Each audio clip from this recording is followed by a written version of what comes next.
Alright. This way it's easier to edit out that phone call if I don't keep it. I didn't even realize I forgot I was doing a video with my wife called. Ah, there's a passing lane coming up. I'm gonna let all these trucks pass me. So we're gonna go slow. Shoot, there, way back there.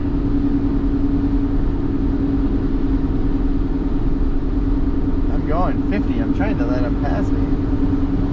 They gotta go up this hill. They probably can. I'll just go 60. I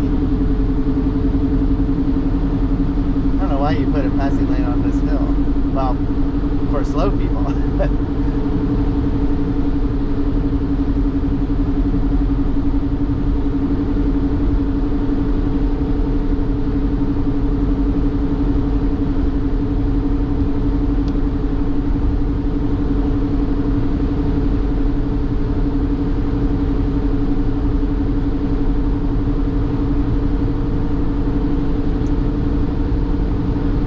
80 degrees outside. So Jackson, Wyoming is supposed to be not as hot as West Yellowstone today.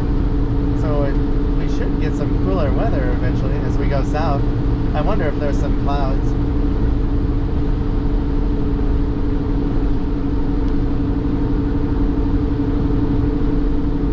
Wow, that's a sharp drop off on the shoulder. There's no shoulder at all.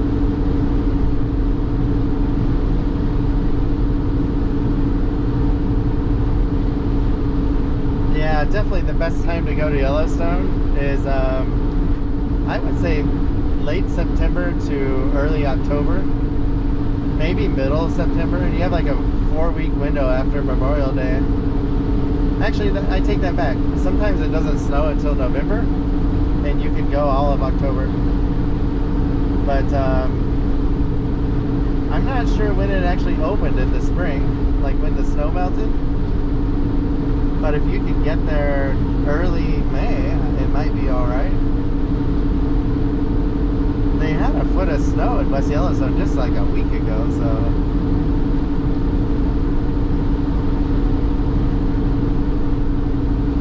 I'll have to research that. It's a small window though if you don't want all the crowds and are actually able to see things. Can you imagine trying to take pictures on a day like today? Just finding a parking spot, oh, all the money people spend, and then they can't even see the park. So when I was in West Yellowstone, I was wondering, like, why don't they build more hotels? Why don't they have more lodging? Now I see why. The park can't handle more people. They almost need a reservation system in the summer.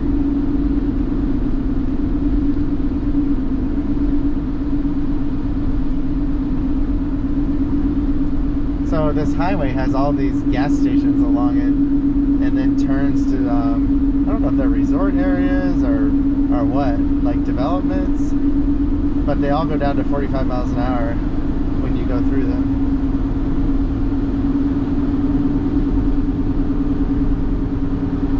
There must be something back there to have a gas station every 5 miles though. Like a bunch of houses or vacation homes, something.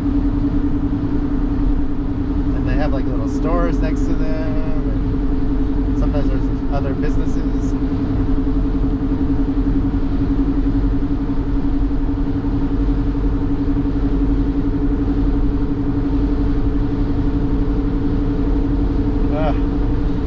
So hopefully there's nothing else that disappoints me today. I already had two strikes. The park and the window. And we'll have a good day. Cross my fingers.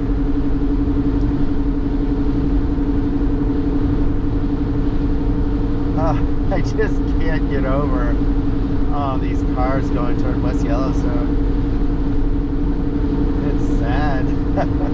I feel for them. You know what they need? They need shuttle buses. I think it's time to bring shuttle buses to Yellowstone National Park. Like you have a lottery system for cars, and then have to take shuttle buses.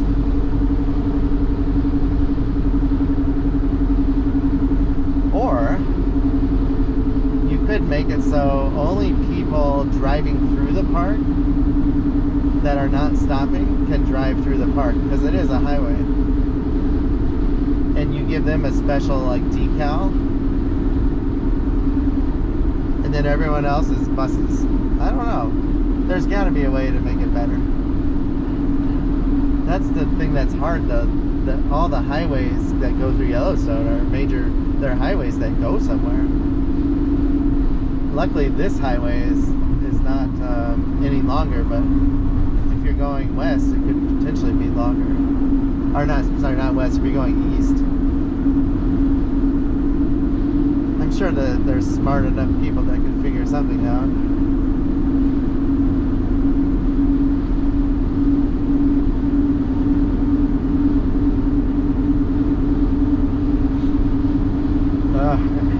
It's just so sad that everything is getting loved to death.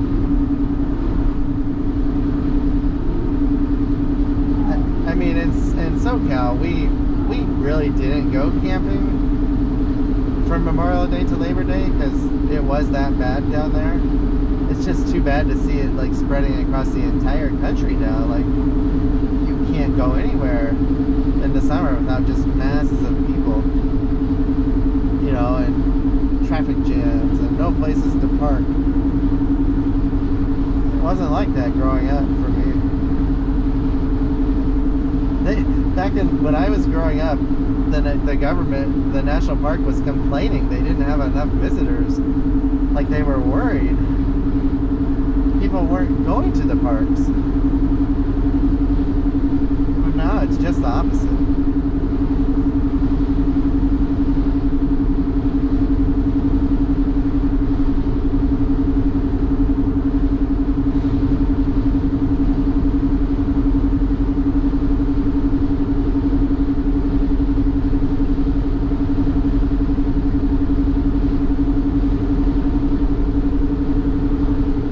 We have 25 miles, and then we get off of this road. I'll be happy to get off this road. This is a major highway to I-15 in Idaho. I want to say Idaho Falls. We spent the night there last fall at a nice campground, and they it's Snake River. It's by the Snake River, and they gave us a little snake as a pet toy. And I thought I lost it. Well, I found it yesterday. It was somehow it got down the cracks under the couch, under the blanket. And Zoe loves playing with that toy. It's like the, I would say the diameter of a hot dog. And it kind of twists, and you can twist it. It has a tongue sticking out. It's probably 6 inches long. And she like chews on it and tosses it up with the air.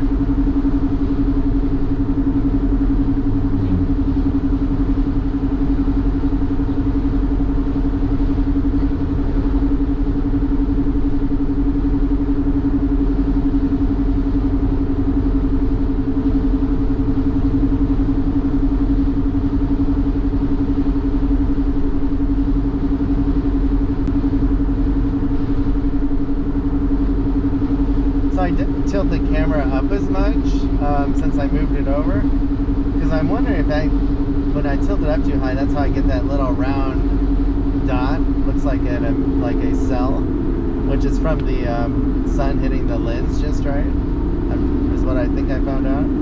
There's no stopping it, because you'll get it outside too if you point it at the sun. And I've seen it on actually professional cameras, like in TV shows and movies and stuff. Wow, there's a lot of RV parks along this road here.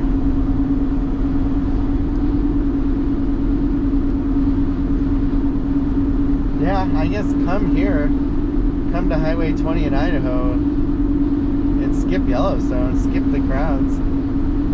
That's what I would advise in the summer. Don't go to Yellowstone, come to extreme northeast Idaho. Plenty of campgrounds, and there must be stuff to do with all the campgrounds. know, hiking trails and lakes and stuff.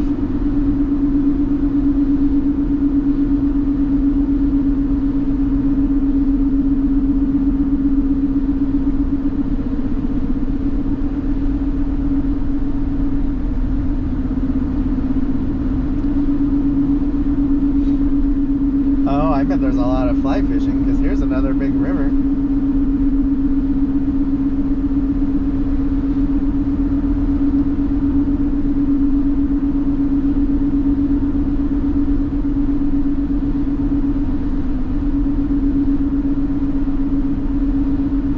So I think I will move the my one dash cam video over and center the GoPro, because I might be able to eliminate all the glare from the dash, because the towel only goes in the middle of the dash, you know, so the AC can keep things cool. I don't want to cover up the vents, and that might be good.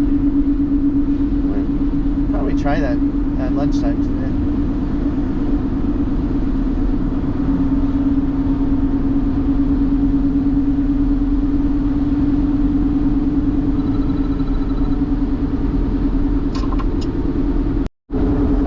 I paused that, got another phone call, and I just passed a turnoff, I think, that I could have taken. I'm not sure where it gets me, though. That's why it might just parallel this highway. It was a scenic drive area.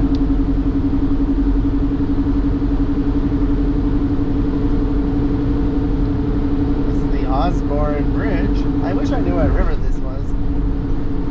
So the Nature Conservancy people are checking our stream, and hopefully they will get the beaver dams taken out.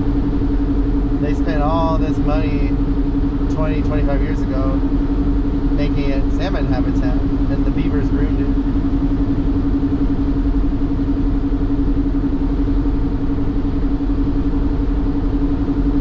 Here's the entrance to Harriman State Park.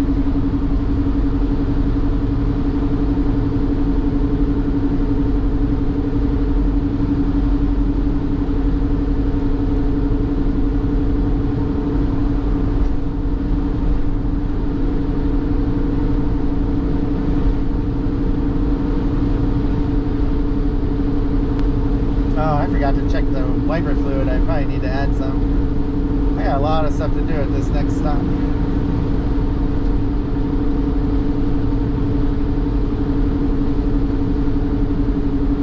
I think the change of plans flustered me.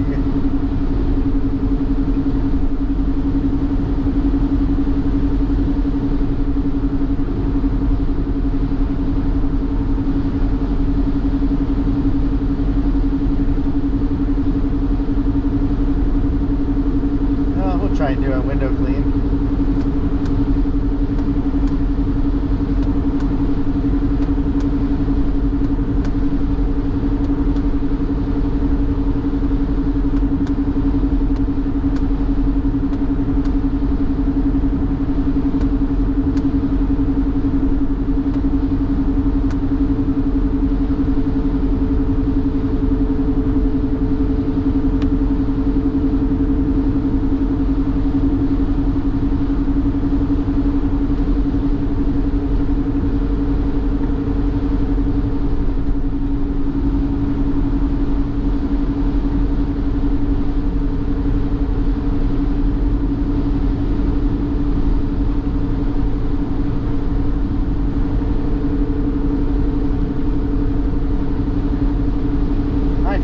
How much stuff was along this road.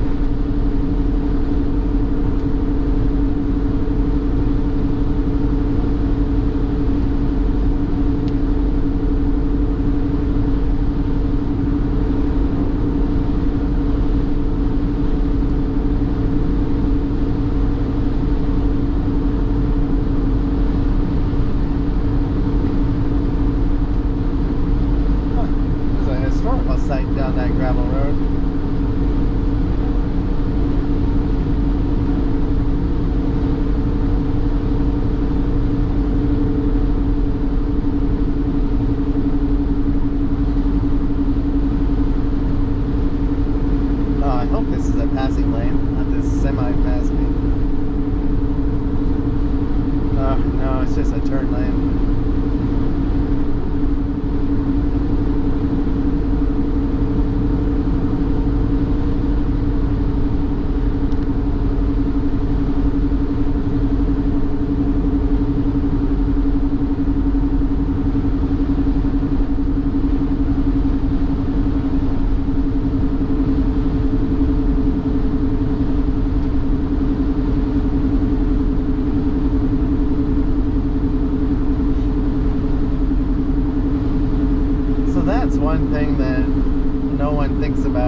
as the population of the country gets higher,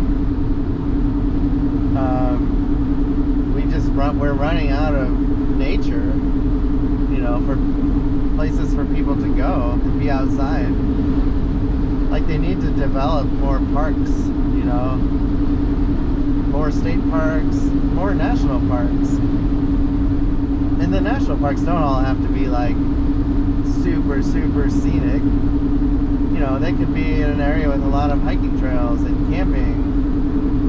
We just need facilities. We need bathrooms and visitor centers and, you know, museums to take the pressure off of these, you know, Yosemite and Grand Canyon and Yellowstone and Acadia and all these other parks.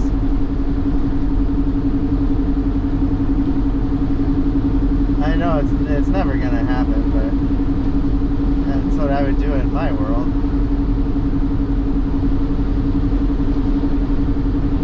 People need places to go visit outside, and they need facilities, you know, paved roads.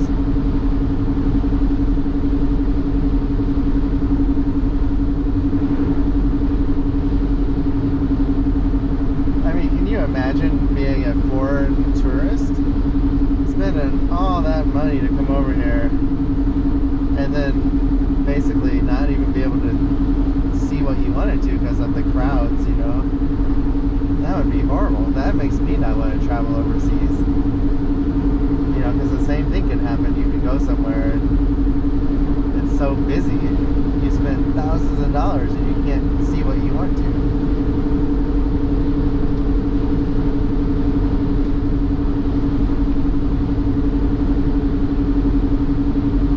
I never thought in my lifetime that I would see the national parks get to this state. Because growing up, you know, like I said, it was never a problem. Kind of ruined my day. I gotta stop harping on that. Oh, one more thing. So my sister says the same thing about Rocky Mountain National Park. Like, it's no fun going there anymore. You know, you can't get a spot to hike, you know, at the trailheads. Not to mention, like, lodging is like $300 a night, you know, $250, $300 a night. If you get a hotel or a cabin, it's ruined.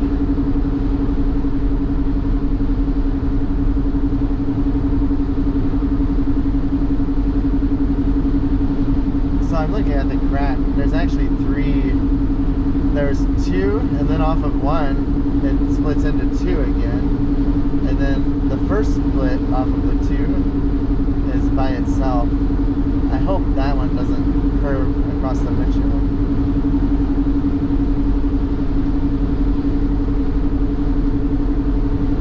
So we are 11 miles to Ashton. I think that's where we take a left to go southeast into Wyoming, I hope.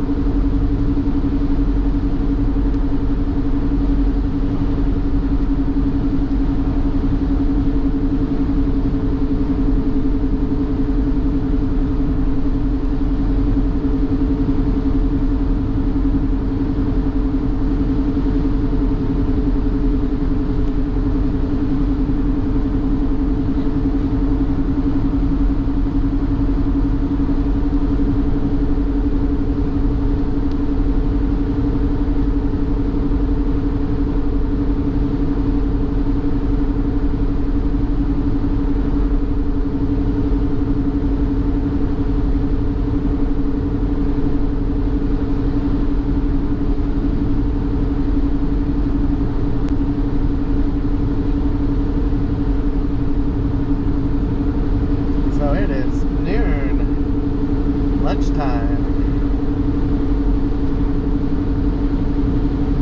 There are some clouds to the south, so that would be awesome.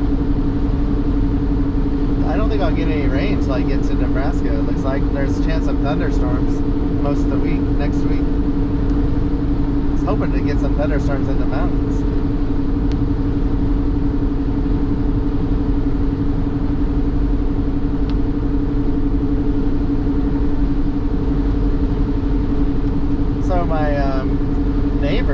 RV next to me, I thought I heard their car this morning around 8 o'clock. And so they were going into the park. Well, when I was cleaning up, packing up at 10 o'clock, their Jeep was there. And when I left, their Jeep was there at 10:45. So I think that even at 8 o'clock in the morning, like, there was a traffic jam to get into Yellowstone National Park, and they just said, we're not going to do it.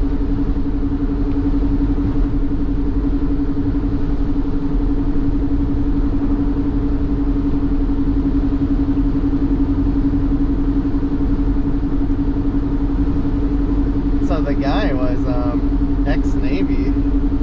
See, he was aircrew. He had 9,000 hours of flight time. That's a lot. That's like 1,000 flights at least. Probably like more like 2,000 flights. So I wonder if he must have spent 20 years or more. He was probably he had to have been a chief or higher. Not to mention that he has a $500,000 RV, it looked like. So he's getting a huge pension.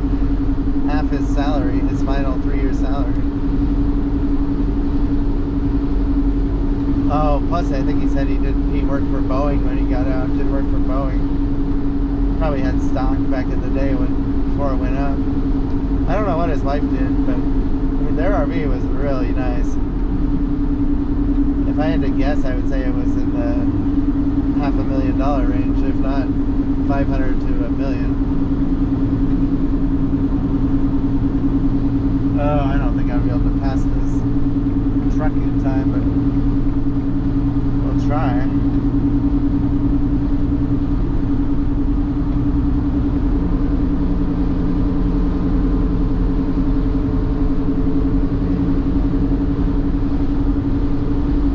Oh yeah, we got room.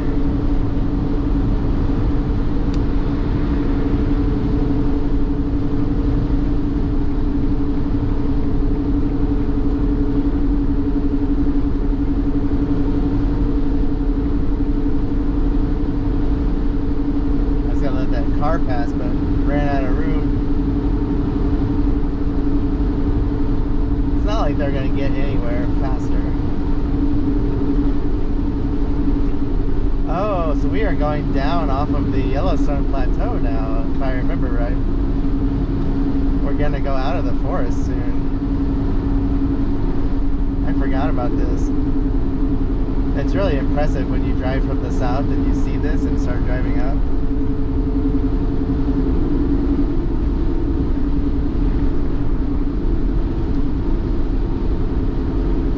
Oh, I'm glad we got in front of those trucks because they're not going 55 down this hill, I bet.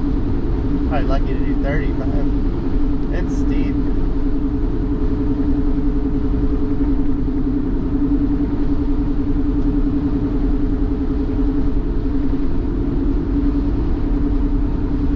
I almost didn't know if I could pass that one truck, but luckily I could.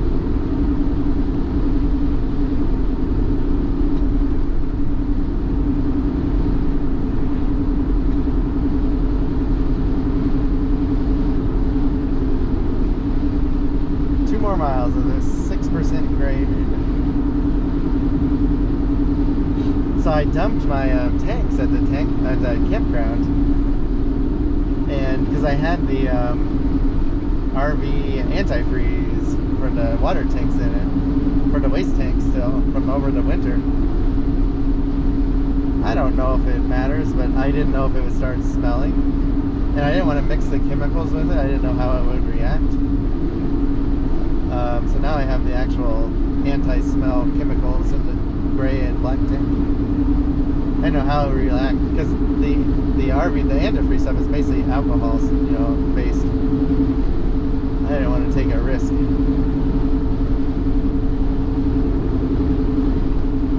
Probably had a gallon and a half of each tank of that antifreeze stuff.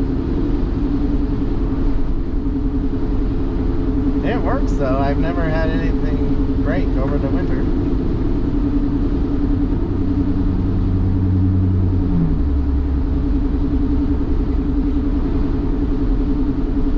that RV's pulling a car. That's who's slowing us down, but that's fine. I don't need to go any faster. So we just left Targhee National Forest.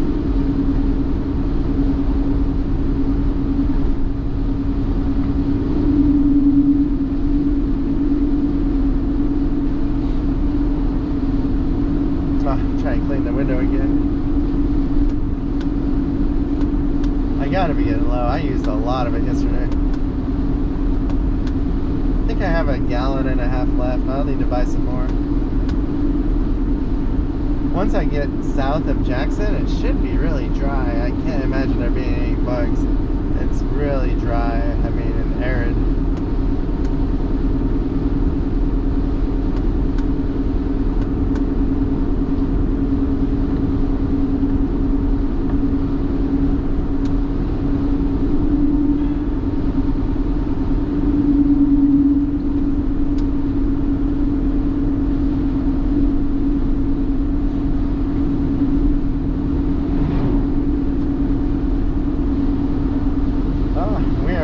Flat land of Idaho. Probably growing potatoes down there. Potato. I think there's a song to that.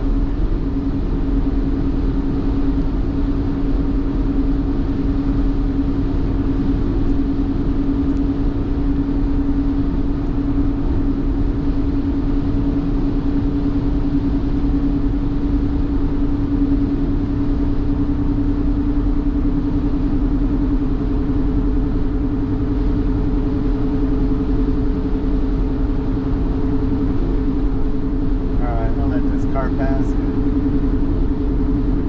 He's got about half a mile to do.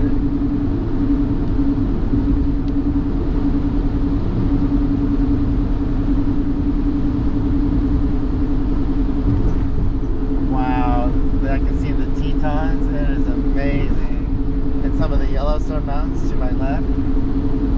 Oh, it's going to be awesome driving into it. That is incredible. So much snow in them still. Tons of snow. We're going left in 2.6 miles. Looks like we go left in Ashton. So we've driven 53 miles from... So it's like 55 miles to Ashton from West Yellowstone, basically. And it's 84. Wow. I don't know if I've ever seen the backside of the Tetons in the spring like this with all the snow on them still. It is neat.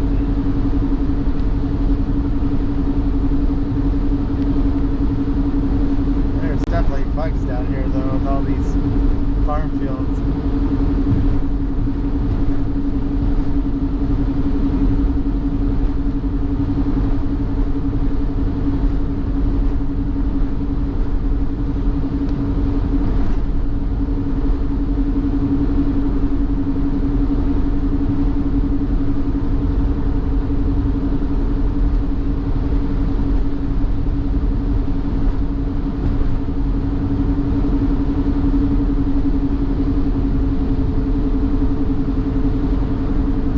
Luckily, this has a overcap with a sticks out over the windshield. Should help from the crack from getting like direct sun and then making it glare. I'll find out though. I really hope I can get it fixed in the next week on the road. That would be nice.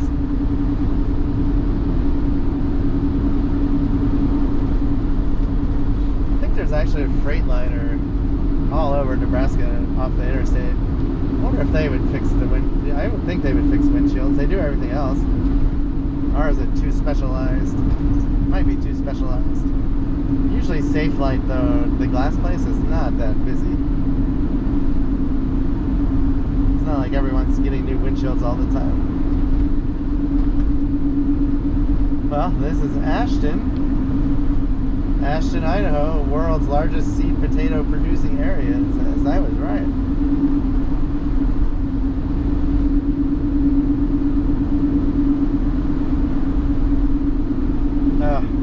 Feels good actually to turn left onto Idaho 47 North.